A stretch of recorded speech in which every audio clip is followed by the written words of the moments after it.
Assalamualaikum warahmatullahi wabarakatuh. Kembali lagi dengan saya Tama dalam Ada Apa Gerangan. Bagaimana kabar kalian? Semoga selalu diberikan kesehatan dan juga rezeki yang cukup. Menemani sahur kali ini ada cerita yang tidak kalah seru. Cerita dari Dioseta tentang Danan dan Cahyo yang berjudul Imah Leweng. Kalau bahasa Indonesianya berarti rumah hutan, yang berada di sebuah desa di perbukitan daerah Jawa Barat. Bagaimana ceritanya? Baiklah, teman-teman, ada apa gerangan? Ceritanya mulai dari sini.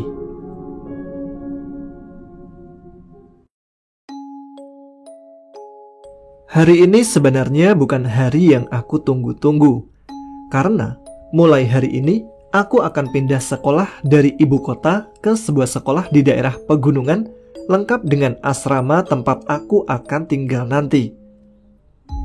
Sepanjang perjalanan, aku hanya menikmati pemandangan sambil memikirkan bagaimana kehidupanku di sana saat berpisah dengan kedua orang tuaku. Tinggal di sebuah asrama sama sekali tidak pernah aku bayangkan. Apalagi aku sering mendengar mengenai kenakalan anak-anak asrama. "Gio, kita udah sampai nih," ucap ibu memecahkan lamunanku. Aku mengambil barang-barangku dan membawanya turun dari mobil. Pemandangan yang serba hijau dan udara yang segar sedikit menghiburku. Namun, sesuatu menarik perhatianku. Sebuah pohon beringin raksasa yang berukuran sangat besar berdiri tegap di belakang asrama. Sekolahku terletak di sebelah asrama. Tidak ada yang istimewa dengan sekolahku, hanya bangunan sekolah biasa seperti sekolah umum lainnya. Kami menuju ke ruang kepala sekolah. Beberapa anak kecil seumuranku mengintip dari jendela-jendela asrama, seolah tertarik mencari tahu siapa teman baru yang akan bergabung bersama mereka. Paling tidak, aku tidak akan merasa kesepian di tempat ini. Di ruang kepala sekolah, ibu berbincang-bincang cukup panjang dengan kepala sekolah yang memperkenalkan diri dengan nama Bu Ranti. Aku mulai bosan mendengar ibu yang terlalu banyak bertanya. "Gio, kamu tinggal di sini dulu gak apa-apa kan?" tanya ibu. Sebuah pertanyaan klise. Aku menolak pun mereka juga tidak akan berubah pikiran. "Iya ma, kayaknya bakal banyak teman main juga. Tapi Gio lihat udah pada ngeliatin Gio dari jendela kamar asrama," jawabku. Ibu mengelus kepalaku. Mungkin karena senang aku sudah menjadi anak penurut dan ibu kepala sekolah hanya mengerutkan alisnya melihatku. Bosan dengan perbincangan mereka, aku pun keluar dan berkeliling melihat-lihat suasana sekitar. Udara dingin di sini benar-benar membuatku merasa nyaman.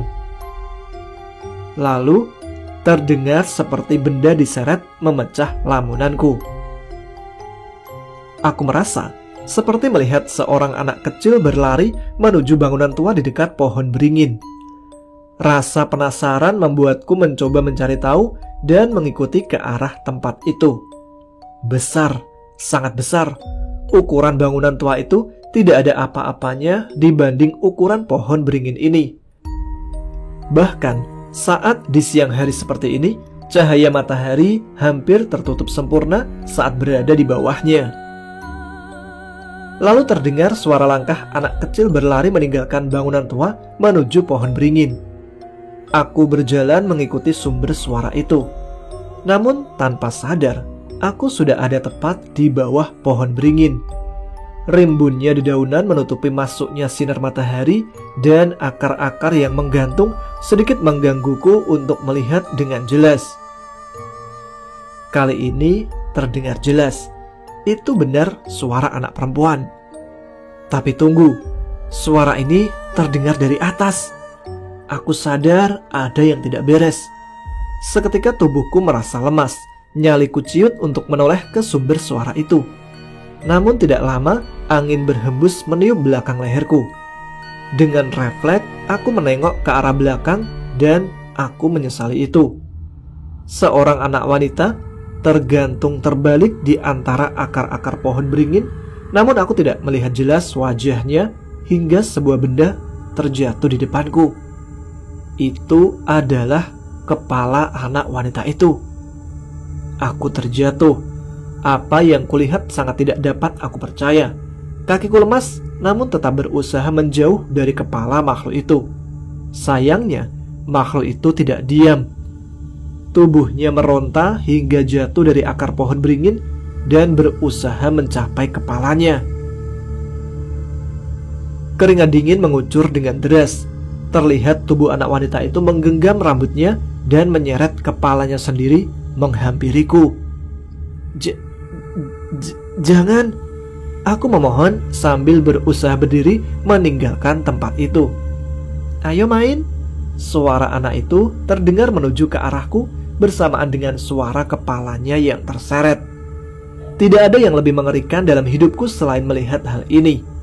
Aku memaksa tubuhku untuk berlari dan bersembunyi di bangunan tua itu, berharap makhluk itu tidak akan menemukanku.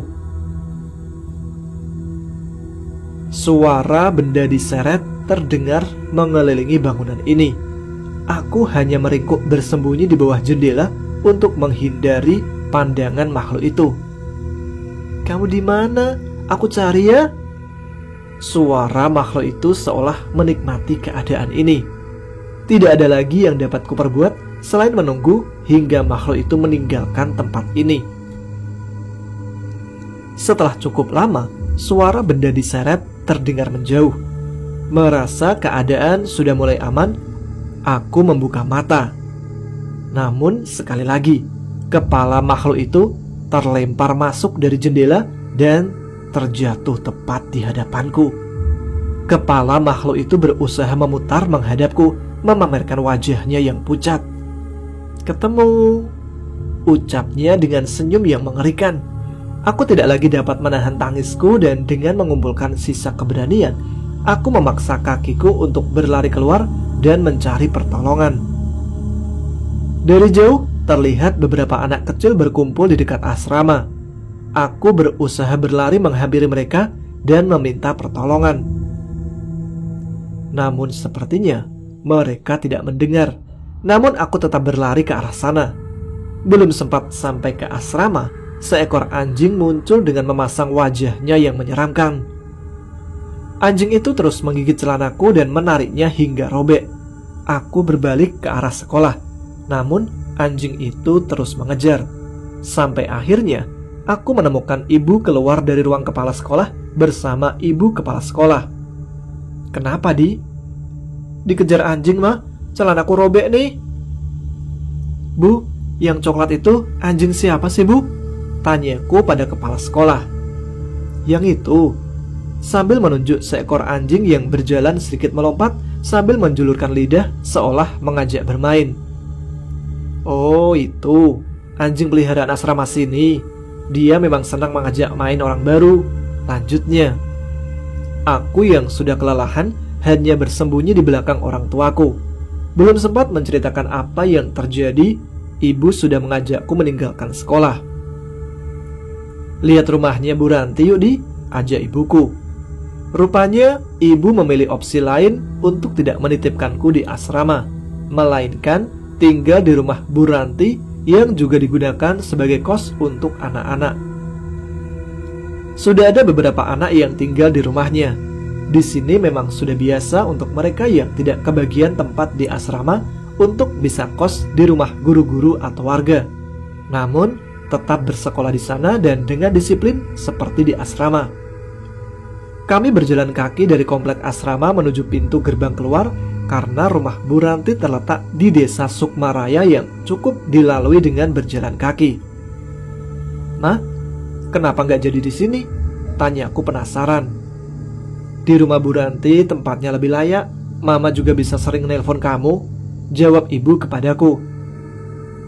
"Tapi Ma, Di sini ada banyak anak-anak seumuranku. Tadi Gio juga ngelihat mereka, ucapku pada ibu. Bu Ranti terhenti sejenak. Ia menghampiriku dan berkata kepadaku, Gio, anak-anak asrama masih pada sekolah, jadi seharusnya tidak ada anak-anak di asrama, ucap Ibu Ranti.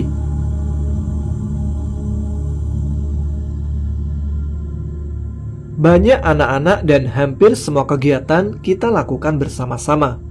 Jadwal di sini cukup ketat. Bangun jam 5 pagi untuk mandi, sarapan, dan pukul 6:30 sudah berangkat sekolah.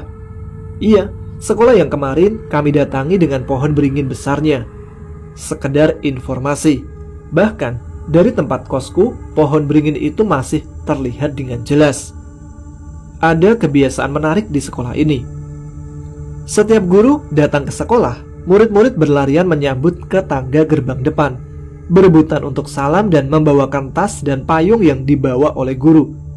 Selama aku di Jakarta, tidak ada murid-murid sesopan ini. Sepulang sekolah, segera kami ganti baju, makan siang, dan ketika jarum jam menunjukkan pukul 2 siang, maka semua anak wajib masuk kamar untuk tidur siang. Ibu kos akan mengecek apakah ada yang tidak tidur dan menegur apabila ada yang melanggar. Sebenarnya, ada sedikit hal yang membuatku sedikit kurang nyaman di lingkungan ini. Setiap masuk ke kampung ini, di beberapa tempat, aku mencium bau seperti bau tanah yang terkena hujan. Namun ada sedikit aroma busuk. Pernah aku bertanya ke ibu dan teman-teman di sini. Mereka tidak mencium bau apapun seperti yang aku cium. Sampai suatu ketika sesuatu terjadi. Waktu sudah menjelang maghrib. Baru kali ini aku pulang seterlambat ini. Kegiatan pramuka di sekolah mengajak kami untuk mengenal wilayah di sekitar sekolah dan asrama. Tentunya kegiatan ini sepengetahuan Bu Ranti. Aku berjalan perlahan melalui tanjakan-tanjakan menuju rumah. Struktur jalan di kampung ini memang berbukit-bukit. Bahkan motor pun tidak bisa lewat. Akhirnya langit mulai gelap. Namun ternyata bukan karena menjelang malam, namun karena mendung dan tetesan hujan mulai turun. Sial, aku gak bawa jas hujan maupun payung, gerutuku. Spontan aku berteduh di pinggir sebuah rumah yang memiliki atap lebih. Beberapa orang yang membawa payung masih berseliweran menembus hujan. Aku menunggu, berharap hujan cepat berhenti. Lalu terdengar suara genangan yang diinjak oleh seseorang. Aku tidak tertarik dan tetap bermain dengan tetesan-tetesan hujan yang jatuh dari atas atap. Namun, sesuatu mulai menggangguku. Bau tanah itu. Entah mengapa, bau itu mendadak begitu pekat sampai aku pun sedikit menutup hidungku. Tanpa aku sadari, hari mulai malam dan hujan semakin deras. Tidak mungkin rasanya menerobos hujan sederas ini. Namun, kondisi sudah sangat sepi. Sebagai seorang anak kecil, sudah sewajarnya aku takut dengan situasi saat ini. Aku pun menyesal, mengapa tidak aku terobos saja hujan ini ketika masih belum deras. Dan suara yang tadi terdengar lagi. Aku teringat kejadian di pohon beringin saat pertama kali kesini. Seketika, badanku waktu itu langsung gemetar. Mulutku tiba-tiba membisu. Bulu kuduku perlahan-lahan berdiri. Tolong jangan sampai ada kejadian seperti itu lagi, harapku dalam hati. Namun sepertinya tidak seperti harapanku. Suara itu semakin terdengar dan itu berasal dari kebun di sebelah rumah tempatku berteduh. Aku pun menoleh dan aku tidak bisa mempercayai apa yang aku lihat. Sesosok makhluk besar setinggi 2 kali manusia dewasa. Mataku tidak bisa berhenti terkejut. Tanpa sadar, aku terduduk dengan lutut yang lemas. Itu darah. Makhluk itu sedang mengunyah sesuatu dengan darah merah segar menetes di antara taring-taringnya yang terlihat keluar dari mulutnya. Lari, aku harus lari, ucapku dalam hati. Tolong! Aku berteriak sambil berlari menjauh dari makhluk itu. Namun sepertinya derasnya hujan membuat teriakanku tidak terdengar. Bodohnya, teriakanku malah memancing makhluk itu untuk mengejarku. Aku berlari tanpa henti. Rintik hujan deras membuatku tidak mampu membedakan mana jalan utama dan jalan tanah. Lalu terdengar suara ranting terjatuh seperti tersapu oleh benda besar. Aku pun terjatuh. Sepertinya kakiku terluka, namun aku tidak peduli. Kejadian ini tidak pernah kubayangkan terjadi di hidupku. Aku terus berlari tanpa peduli apapun. Nafasku habis. Kakiku tidak lagi dapat menahan luka yang terbuka. Aku menangis sejadi-jadinya. Namun entah mengapa, aku semakin jelas mencium bau tanah itu. Tanpa sadar, aku terjatuh tersandung sesuatu. Namun kali ini, aku tidak punya tenaga lagi untuk bangun. Suara langkah kaki yang terseret mendekat perlahan. Dia semakin mendekat. Aku tidak bisa membayangkan apa aku akan bernasib sama dengan sesuatu yang dimakan oleh makhluk itu. Makhluk itu semakin terlihat jelas. Makhluk itu memiliki mata sebesar kepalan tangan yang keluar dari matanya. Aku terpaku melihat darah yang tidak berhenti menetes dari mulutnya. "Kesini!" Suara orang, entah siapa yang memanggilku, sembari menarik seluruh badanku. Aku tidak ingat apa yang terjadi saat itu. Yang aku tahu, aku dipeluk terlungkup di tengah badan seorang pria tua, dan samar-samar terlihat bambu-bambu kuning di sekitarku. Anehnya, makhluk itu lewat begitu saja seolah tidak menyadari keberadaan kami. "Sudah aman," kata bapak tua itu. Aku tidak membalas. Aku masih menangis sesenggukan merasakan kejadian tadi. "Kalau sudah malam, jangan main hujan-hujanan, apalagi di sekitar kebun sini," katanya dengan sedikit membentak. "Baik pak," ucapku tanpa berani melawan. Makhluk itu namanya lelepah, sering berkeliaran di sekitar kebun sini saat malam dan hujan deras. Jelasnya sedikit. Aku sama sekali tidak tertarik. Yang aku mau hanya pulang. "Sudah, tenangin dulu, nanti saya antar pulang. Gak usah cerita kejadian ini sama orang rumah ya. Nanti satu kampung bisa geger. Biar nanti saya ngajak warga yang mengerti buat mengurus makhluk itu," ucapnya. Akhirnya aku pun pulang. Bu Ranti sangat khawatir dengan keadaanku. Aku melihat jam di dinding. Ternyata baru jam 10 malam. Namun kejadian tadi terasa seperti sudah semalaman. Aku beralasan kehujanan, tergelincir, dan dibantu oleh seorang bapak tua untuk pulang sampai ke rumah. Segera aku bersihkan diriku dan pergi tidur. Walaupun takut, rasa penasaranku masih membekas. Saat berangkat ke sekolah, aku sengaja mengajak anak-anak kos berangkat lewat tempat kemarin. Aku melihat sekeliling, dan akhirnya mataku terhenti tertuju pada benda yang kemarin menyandung kakiku. Itu adalah batu nisan. Benar, di situ ada kuburan. Tidak cuma satu, tapi 3. Segera aku memperbaiki posisinya dan kembali berjalan ke sekolah. Tanpa disadari, ternyata warga di sini cukup banyak yang menguburkan kerabatnya di lahan kebun milik sendiri. Apa mungkin keberadaan makam-makam ini ada hubungannya dengan makhluk bernama lelepah itu?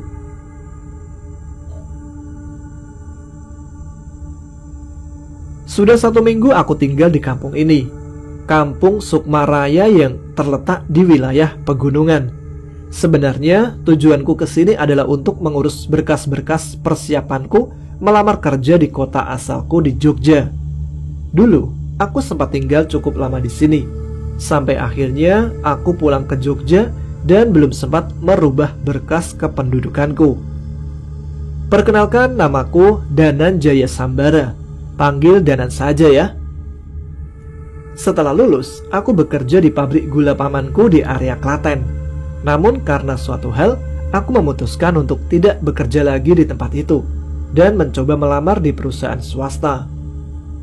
Di kampung ini, aku tinggal di rumah budeku, sebuah rumah di perkampungan yang cukup padat, dengan pemandangan yang selalu membuatku rindu, yaitu sebuah pohon beringin besar yang selalu bisa dilihat dari sudut manapun kampung ini. Bahkan saat ini pun aku masih menatapnya dengan ditemani secangkir kopi pahit dan sebatang rokok. Masuk, A. Sudah mau maghrib.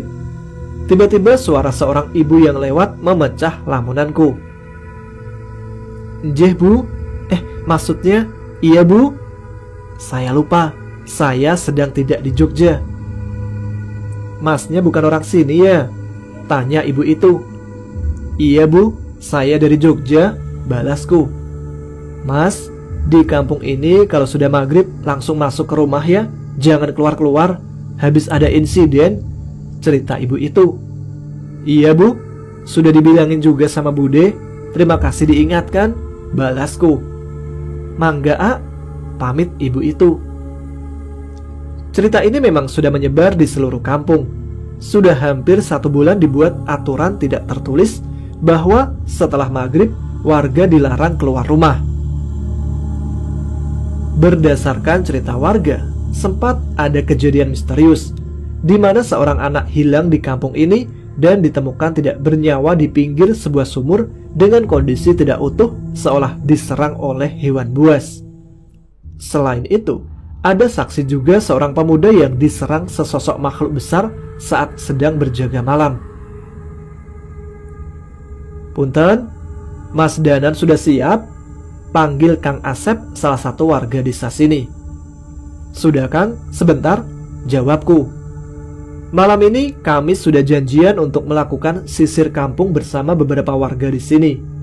Bude Ranti memang memintaku untuk membantu warga sini untuk menyelesaikan masalah yang membuat desa ini menjadi sangat mencekam. Yang ikut berapa orang, Kang Asep? Tanyaku. Hari ini cuma kita bertiga, Mas. Begitu saya info Mas Danan mau ngecek ke Imah Lowong, yang lain gak mau ikut, jawab Kang Asep. Ya udah, gak apa-apa. Toh kita cuma ngecek aja. Satu lagi siapa? Pak Kuswara. Itu lagi ngabisin rokok dulu, lanjut Kang Asep. Pak Kuswara adalah salah satu sesepuh desa ini. Dia biasa dipercaya untuk mengatasi masalah-masalah yang berhubungan dengan hal gaib di desa ini. Malam Pak Kus, sapaku. Malam Mas Danan. Sudah persiapan, balas Pak Kuswara. Sudah, Pak, semoga nggak ada halangan yang berarti. Ini, coba Mas Danan pegang. Nanti dibalikin ke saya setelah kembali dari Imah Lowong, perintah Pak Kuswara sembari memberikan sebuah kujang kecil. Aku tahu dengan jelas bahwa ini adalah pusaka. Yang saya khawatirkan, jangan sampai energi di kujang ini bentrok dengan energi yang ada padaku. Namun, saya tetap menerimanya, karena Pak Kuswara pasti punya tujuan menitipkan benda ini kepadaku. Imah Lowong adalah sebuah rumah yang lokasinya berada di tengah hutan di pinggir kampung. Dulunya, rumah ini adalah tempat singgah untuk para pekerja di kebun karet yang berlokasi tepat di sisi belakang hutan ini. Semenjak perkebunan sudah tidak beroperasi, tempat ini sangat tidak terawat. Kami menyusuri kampung dengan arah menuju ke tempat tersebut. Saat sampai di perbatasan kampung, kami tidak melihat lagi jalan setapak, kecuali rumput-rumput yang setinggi mata kaki. Di depan kami ada hutan dengan pohon jati yang menjulang tinggi. Kondisi jalan yang gelap dan sunyi memaksa kami untuk berjalan lebih hati-hati. Mas Danan, masih mau lanjut? Tiba-tiba suara Pak Kuswara memecah keheningan. Sepertinya Pak Kus sudah sadar dengan kondisi di sekitar sini. Aku menengadahkan kepala dan melihat kondisi sekeliling hutan ini. Sialan, umpatku dalam hati. Rupanya rasa gelisahku disadari oleh Kang Asep. Emangnya ada apa, Mas Danan? Tanya Kang Asep penasaran. Pocongan, jawabku.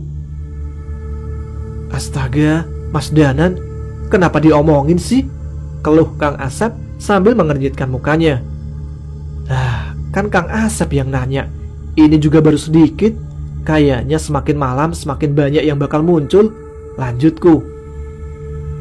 Jadi masih mau lanjut, Mas Danan? Tanya Pak Kus sekali lagi. Segini banyak makhluk yang menjaga tempat ini, pasti ada sesuatu yang besar di sana. Kalau kita lanjut dulu gimana, Pak? Kang Asep kalau nggak kuat, tunggu di sini aja dulu, lanjutku. Enak aja, Mas Dana jangan bercanda. Masa saya ditinggal di sini sama makhluk-makhluk itu? Balasnya dengan kesal. Ya sudah, kita pasang perlindungan dulu, perintah Pak Kus. Segera Pak Kus duduk bersila dan membacakan beberapa amalan yang ku kenal adalah ilmu perisai batin. Tidak ketinggalan, aku pun mengambil posisi yang sama dan merapalkan ajian Muksa Pangreksa dengan tujuan menutupi kami bertiga dari niat jahat makhluk yang ada di sini. Kami melanjutkan perjalanan. Pepohonan dan semak belukar semakin lebat menghalangi jalur yang kami lewati. Hanya suara angin dan langkah kaki yang terdengar saat ini. Mau pergi kemana? Mendadak suara seorang perempuan mendekati kami. Jelas saja kami tidak menghiraukan suara itu. Kami mempercepat langkah kaki.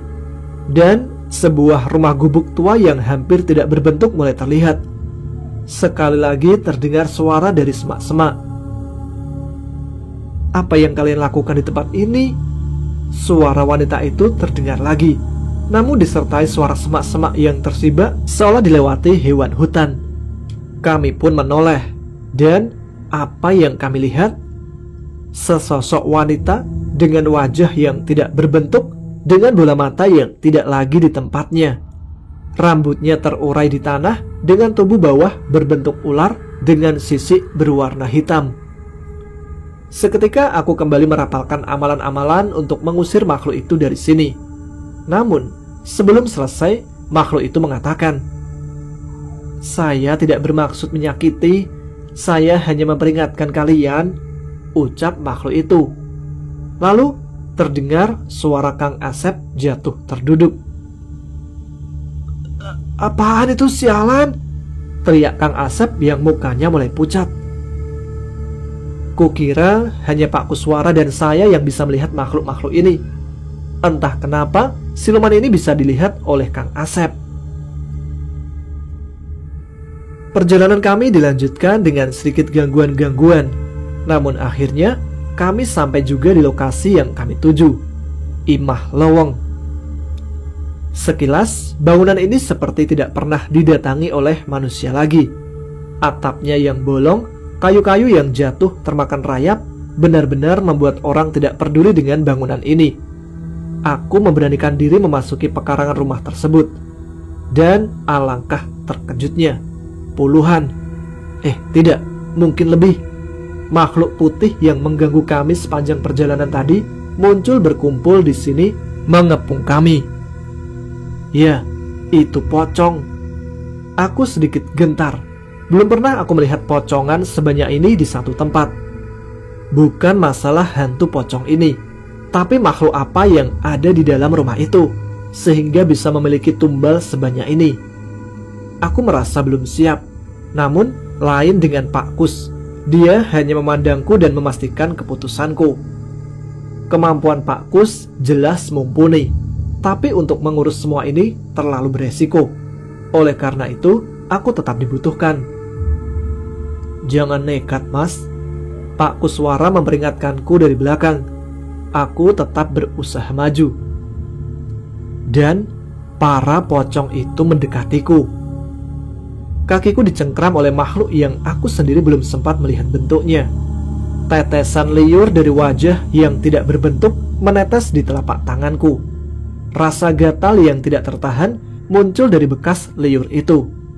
Segera aku melindungi diri dengan amalan penyembuh luka gaib dan membakar makhluk itu. Namun jumlah mereka yang tidak terhitung tidak memberiku ruang. Pak Kuswara mengeluarkan pusaka berbentuk mata tombak yang segera ia bacakan doa dan melemparkannya ke tanah. Sontak, setengah dari makhluk itu terbakar dan menghilang. Rupanya benar, di bawah tanah ini terkubur puluhan mayat yang kemungkinan mereka adalah para pekerja kebun karet yang menghilang, ucap Pak Kuswara. Bagaimana dengan Kang Asep? Dia bersembunyi di dekat Pak Kuswara. Tidak ada makhluk yang menyerangnya. Kemungkinan ia juga dibekali pusaka oleh Pak Kuswara. Tidak terima dengan serangan Pak Kuswara, sesosok makhluk bertubuh ular mencoba menyerangku dan melilitku dengan ekornya. "Siapa kalian berani mengganggu tempat ini?" ucap makhluk itu sambil melilit tubuhku. Badanku mulai lemas. Rupanya siluman ini bukan siluman biasa. Bisa jadi makhluk inilah yang meminta tumbal sebanyak ini. Aku membaca ajian pembakar, tapi makhluk itu tidak bergeming. Amalan pedang pun tampak tidak berguna untuk makhluk ini. Pak Kus mencoba membantuku, namun ia disibukkan oleh puluhan makhluk halus dari seluruh penjuru hutan yang menyerang bersamaan. Tampaknya tidak ada pilihan lain. Aku melepaskan sukmaku dari raga dan menyerang siluman ular itu dengan keris pusaka yang telah menyatu dengan sukmaku. Makhluk itu kesakitan dan teriak dengan suara yang hampir terdengar ke seluruh hutan. Ia terlihat sangat marah. Belum sempat aku kembali ke ragaku, siluman jahanam itu menggigit pergelangan tanganku dan menariknya hingga putus. "Sialan!" teriakku sambil berusaha menyatukan ragaku. Aliran darah segar membasahi bajuku dan meneteskan darah yang tidak sedikit. Rasa sakit yang tidak tertahan membuatku terguling di tanah. "Mas Danan!" teriak Kang Asep yang segera berlari ke arahku. Pak Kus menyusul Kang Asep. Namun sebelum sampai di tempatku, sebuah pukulan dari makhluk raksasa menghempaskan hingga terguling. Kang Asep mencoba mengikat lenganku, namun siluman ular itu merebut dan melilitku. Aku mencoba kemungkinan terakhir, menarik keris itu dari sukmaku dan merapalkan mantra yang diturunkan oleh leluhurku. "Jagat lelembut boten duwe wujud, kulo nimbali surga loko surga kayangan, ketup mulih sampun nampani, tekan aso tekan sedanten." Mendadak langit menjadi gelap. Hujan turun begitu deras dan muncul sesosok makhluk. Seorang kakek tua bungkuk berambut putih panjang tergerai menembus rintikan hujan. "Cocok kayak anjing, ngapain manggil-manggil?" umpat makhluk itu. "Maaf mbah, aku minta pertolongan," ucapku dengan berusaha sekuat tenaga. Kakek tua itu melihat tanganku yang tidak lagi utuh dan tertawa seperti orang gila. Ia berlari dengan tangan di bawah seperti anjing dan menghampiri siluman ular yang melilitku. Belum sempat siluman itu berbicara, kakek tua itu segera memasukkan tangan ke mulut siluman itu dan merobeknya dengan keji sambil tertawa. Tidak puas sampai di situ, ia mengambil badan siluman itu dan memakan dadanya dengan buas hingga darah hitam bermunceratan di tanah. Gila, makhluk sekuat itu dihabisi tanpa ampun, pikirku. Tidak berhenti di situ, pocong, raksasa, makhluk tanah dihabisi dengan begitu brutal, seolah tubuh mereka hanya terbuat dari kapas. "Udah bah!" teriakku. Seolah tidak mendengarkan, makhluk berwujud kakek tua itu tetap mengamuk sambil tertawa cekikikan dan menggila. Bahkan tidak luput wajah Kang Asep tersapu oleh cakaran kakek itu. Aku semakin khawatir. Kakek itu berlari menuju Pak Kuswara. "Sial, maksudku menyelamatkan diri malah memanggil masalah baru," gerutuku. Aku berlari sebisaku dengan luka di sekujur tubuhku. Makhluk itu semakin dekat, mencoba menyerang Pak Kus, namun mendadak berhenti. "Saya bukan musuhmu," mendadak Pak Kuswara berbahasa Jawa. Kakek itu seolah memandang sosok di belakang Pak Kus dan kembali ke arahku. Aku segera menarik kembali keris pusakaku ke dalam sukmaku dan sosok kakek itu perlahan menghilang. "Yang aku lawan itu bukan empunya. Jangan ngelawan kalau kamu belum siap. Tapi siapa saja yang berani menyakiti keturunanku harus berurusan dengan saya." Makhluk itu menatap Kang Asep dan menghilang bersama rintik hujan yang berhenti bersamaan. "Kita kembali dulu," ucap Pak Kus sembari membantuku berdiri. Tidak terasa waktu sudah mendekati subuh. Kami keluar hutan dan berniat segera mencari pertolongan. Rasa nyeri merayap di seluruh tubuhku. Aku takut tidak mampu bertahan sampai pertolongan datang. "Mas Danan, sekarang kujangnya sudah bisa dikembalikan. ucap Pak Kuswara tiba-tiba. Aku mengeluarkannya dari saku dan segera mengembalikannya kepada Pak Kuswara. Saat pusaka itu berpindah tangan, mendadak pusaka itu retak dan pecah. Aku bingung dengan kejadian itu, tapi hal aneh terjadi. Semua lukaku hilang, lenganku kembali muncul. Ini maksudnya apa, Pak? Tanyaku kepada Pak Kus. Kujang itu adalah pusaka pengganti raga. Dia menyimpan raga manusia tepat pada saat kujang ini diterima. Saat pusaka ini dilepas, dia akan mengembalikan raga seperti sedia kala dan akan hancur saat tugasnya selesai. Jelas Pak Kuswara. Gila, aku tidak menyangka ada pusaka sehebat ini. Seandainya saja aku bisa memilikinya lagi. Terima kasih Pak Kuswara. Pantas saja Pak Kuswara membiarkan saya menghadapi makhluk itu sendirian, ucapku. Akhirnya aku kembali ke rumah Bude Ranti dan sedikit menceritakan tentang kejadian semalam. Beliau cukup kaget dan tidak menyangka kondisi permasalahan di desa ini ternyata sepelik ini.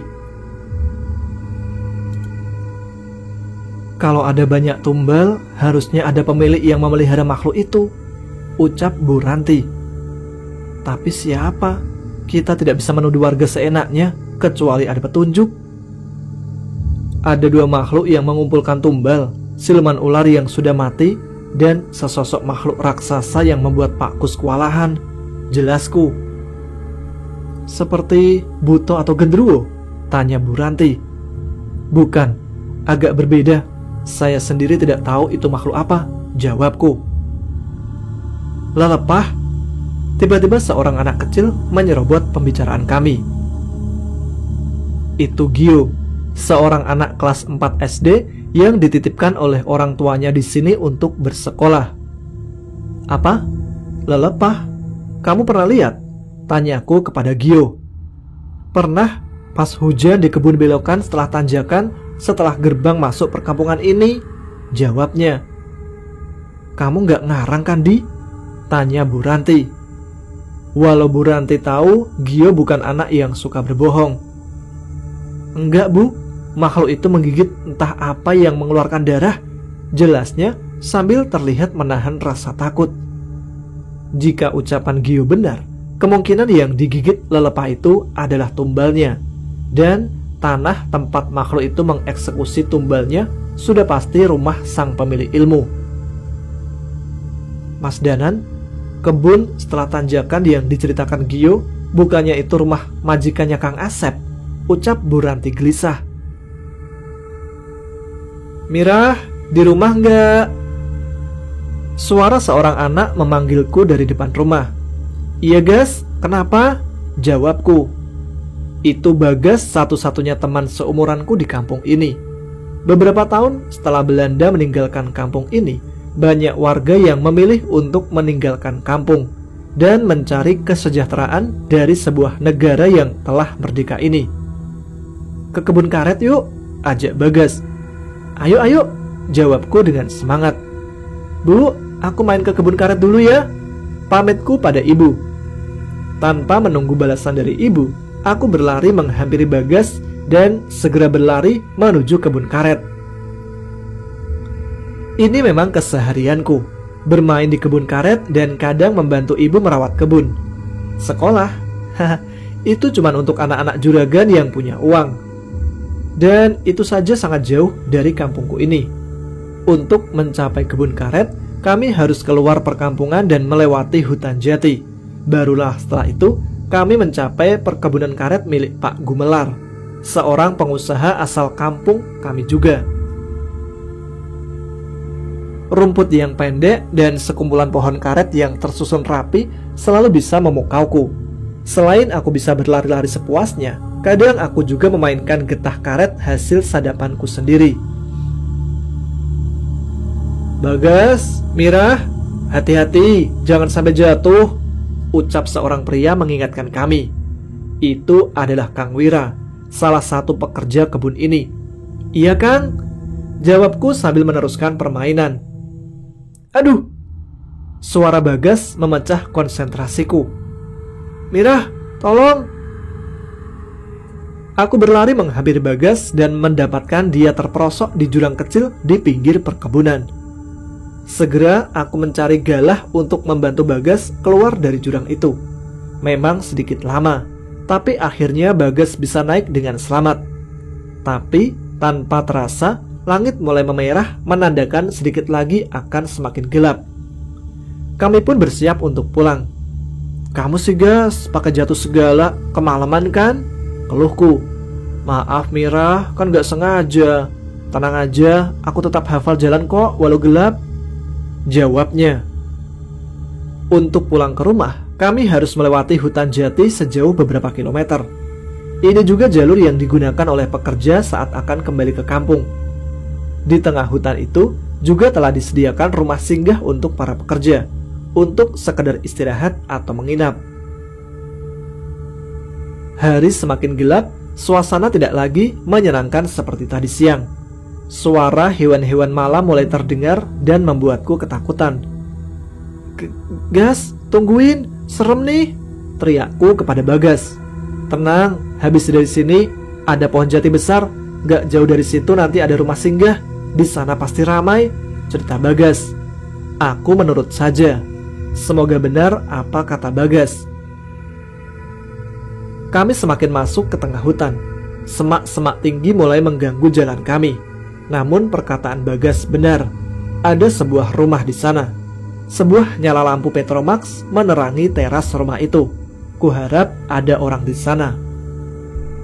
Kami menaiki teras dan mengetuk pintu.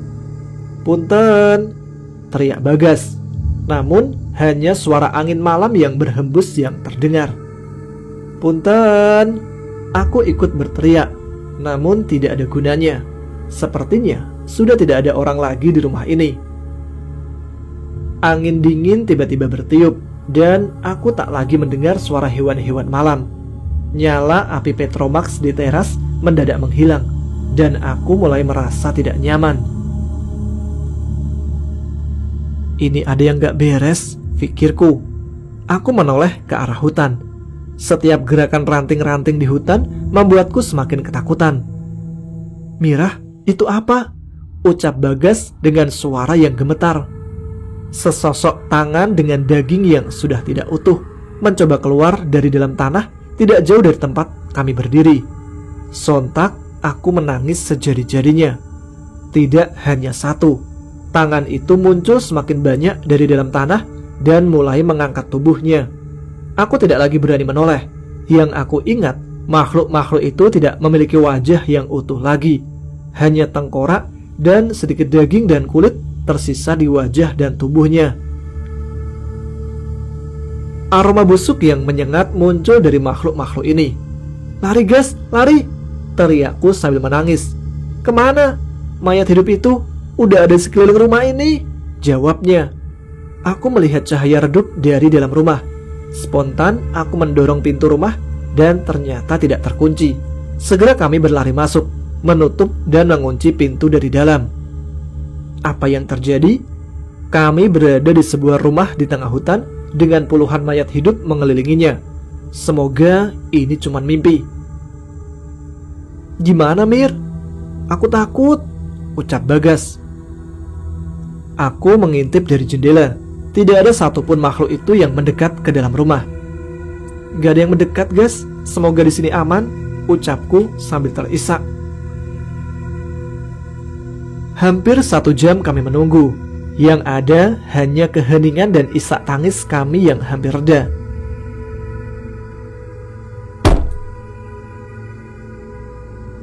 Tiba-tiba seperti ada suara pintu yang dipukul dengan keras. Sontak kami kaget dan lari ke dalam. Aku yakin makhluk yang mencoba menerobos rumah bukanlah salah satu dari mayat hidup tadi, karena tidak ada yang sebesar itu di antara mereka. Kami berlari ke dalam, mencoba mencari tempat yang aman dari jangkauan makhluk-makhluk di luar sana. Aku teringat nyala lampu redup yang terlihat dari luar. "Tadi ada nyala lampu Gas, coba cari," perintahku ke Bagas. "Di sana Mir," teriak Bagas sambil menunjuk ke sebuah ruangan dengan nyala lampu yang redup. Aku segera berlari ke sana, berharap akan ada seseorang di sana. Aku mendengar suara dari belakang. Bagas tidak mengikutiku. "Ah, Mira!" teriak Bagas. Bagas terjatuh. Sesuatu menyeretnya ke belakang. Aku mengejarnya, namun belum sempat aku sampai, aku terhenti dan kakiku bergetar lemas. Sesosok makhluk dengan rambut panjang menutupi seluruh tubuh, darah yang hampir tidak berhenti mengalir dari matanya, menggenggam erat kaki Bagas dan menahan tubuhnya. "Lari, Mira!" teriak Bagas. Tapi, jawabku ragu. "Lari, cari pertolongan!" teriak Bagas yang terdengar menahan tangisnya. Aku berusaha keras mengangkat kakiku, menyeretnya sekuat tenaga untuk ke sumber cahaya itu. Ruangan itu seolah menyambutku. Aku berlari memasuki ruangan. Ternyata cahaya itu berasal dari 3 buah lilin. Aku mendekat. Namun ada yang aneh di sini. Tidak cuma lilin, ada juga bunga-bunga sesajen dan kemenyan yang sudah dibakar. Aku bingung dan mencoba keluar lagi. Namun sebelum sempat menoleh, pintu tertutup dengan sendirinya. Sesosok bayangan bergerak, ada orang di belakangku. Sebuah kekuatan besar menahan tubuhku untuk menoleh. Tidak satu pun bagian tubuhku dapat digerakkan. Aku merasa lemas. Sebuah perkataan terdengar sebelum aku kehilangan kesadaran. Tetesan air yang jatuh di wajahku membangkitkan kesadaranku. Aku mencoba mengenali di mana aku saat ini. Hanya hutan dengan pohon-pohon hitam yang berada di sekeliling tempat ini. Terdengar suara raungan mendekat. Aku tidak mampu menahan air mataku. Aku meraba ke sekitar. Ada tangan seseorang. Aku meraihnya, berharap dia menjelaskan di mana aku saat ini. "Tolong," ucapku sambil menarik orang di sampingku. Namun bukan seseorang yang terbangun, melainkan sebuah tangan yang telah terlepas dari tubuhnya. Aku menangis jadi-jadinya. Suara makhluk itu pun semakin mendekat. Aku mencoba berdiri, namun makhluk itu berhasil menemukanku. Besar, tangannya menggenggam tubuh-tubuh manusia yang tidak utuh. Seluruh tubuhnya penuh darah yang kurasa berasal dari tubuh-tubuh yang berserakan di sini. "Tolong, Bagas, Ibu!" teriakku sambil berlari sekuat tenaga. Namun makhluk itu terlalu cepat. Sapuan tangannya menghentikan kakiku hingga aku harus menyeretnya untuk terus berlari. Apa sudah tidak ada harapan lagi? Pikirku. Wajah dengan penuh darah, dengan bola mata yang menggantung, berhenti tepat di depan wajahku. Makhluk itu mengayunkan tangan besarnya, dan aku tahu itu bermaksud mencabik-cabik tubuhku. Sebelum hal itu sempat terjadi, sesosok makhluk lain muncul di hadapanku, menahan tangan makhluk besar itu dan menutupi tubuhku. "Hei, aku tahu makhluk itu." Sesosok makhluk dengan rambut panjang menutupi seluruh tubuh dan darah yang hampir tidak berhenti mengalir dari matanya. Itu makhluk yang menahan Bagas tadi. "Lari!" ucap makhluk itu dengan suara yang mencekam. Aku tidak tahu apa yang terjadi. Yang bisa aku coba hanya berlari, berlari, dan berlari. Namun kali ini tidak hanya pohon hitam yang ada di sekitarku. Sebuah pohon beringin besar seolah memanggilku ke sana. Aku berlari menuju tempat itu. Namun dari belakang terdengar suara ranting-ranting yang tersapu benda besar. Kurasa makhluk tadi tidak bisa menahan raksasa ini. Tidak perlu menunggu lama, tangan makhluk itu berhasil mencapai tubuhku. Namun aku terus berlari, hingga akhirnya aku melihat tubuhku mencapai bayangan pohon beringin itu. Benar, makhluk itu tidak mengejarku lagi. Dia hanya melihatku tanpa berani mendekat, bahkan hanya untuk kebayangan pohon ini. Seolah kecewa, makhluk itu berteriak, mengamuk dan mencabik-cabik potongan-potongan tubuh yang masih digenggamnya. Cukup lama sampai akhirnya makhluk itu meninggalkan pohon beringin ini. Aku mencoba kembali berjalan sekadar ingin bersandar di bawah pohon ini. Namun ada yang aneh. Aku berjalan, tapi mengapa seolah aku tidak berpindah tempat? Dan mengapa aku bisa melihat tubuhku sendiri tanpa kepala. Hai, aku Mirah. Ini desa Sukmaraya, sebuah perkampungan yang cukup padat dengan pemandangan yang selalu membuatku rindu, yaitu sebuah pohon beringin besar yang selalu bisa dilihat dari sudut manapun kampung ini. Aku suka dengan pohon beringin ini karena di dekatnya aku merasa nyaman, seolah tidak akan ada bahaya selama aku ada di sini. Aku senang ada di sini. Sebuah sekolah dan asrama dibangun di tempat ini. Jadi, aku bisa melihat anak-anak seumuranku bermain di sekitarku. Tapi, hanya beberapa saja yang bertemu denganku, dan tidak banyak yang bisa lama-lama bermain. Hihi, mungkin karena aku sedikit berbeda ya dengan mereka, karena aku harus membawa kepalaku dengan tanganku, agar tidak terjatuh. Kesepian? Enggak juga. Ada seorang teman yang sering mengunjungiku. Dulu dia seumuran, tapi sekarang dia sudah lebih berumur dan terlihat cukup berkarisma dengan rambutnya yang mulai memutih. Nah, itu dia datang. Kenalin sahabat terbaikku, namanya Bagas Kuswara.